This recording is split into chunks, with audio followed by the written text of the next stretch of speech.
ஸ்ரீ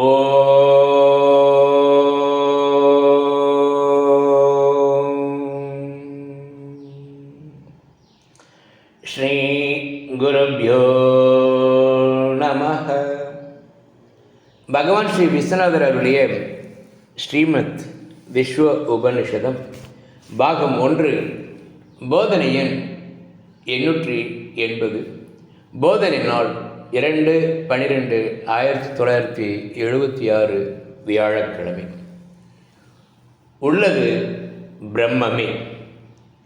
மாயையால் ஜீவேஸ்வர ஜகத் பேதங்கள் தோன்றுகிறது. தமோ குணத்தினால் ஜட பதார்த்தங்களும் ஆப்ஜெக்ட்ஸ், சத்துவ குணத்தினால் சப்ஜெக்ட். சத்துவமும் சேர்ந்து ஈஸ்வரன் எனப்படுகிறது. சத்துவ காம கர்மாதிகளுடன் சேர்ந்து சித் ஜட கிரந்தியாகிய ஜீவன் எனப்படுகிறது.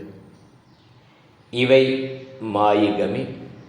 உண்மையில் பிரம்மத்தின் ஏக தேசத்தில் இந்த மாயை இருப்பதாக கற்பனை.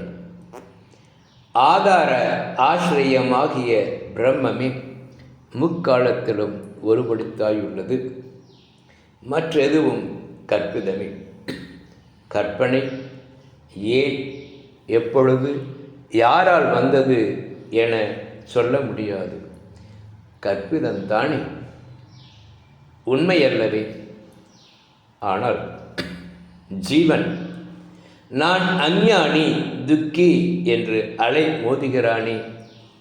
அவன் அதிலிருந்து நீங்கி தனது உண்மை சுபாவமாக பிரம்மமாக அறிபடுபொருளில்லாத அறிவாக நிற்க முடியும் என்று பெரியோர் அனுபவம். அதற்கு தேகம் முதல் புத்தி வரையுள்ளவைகளில் நான் என்று அபிமானித்து வந்தது நீங்க, இவைகளுக்கு சாட்சியே நான் என்று அபிமானித்து வந்து பிறகு சாட்சி பிரம்மமே என்று அறிய முடியும். ஓம் சாந்தி சாந்தி சாந்தி.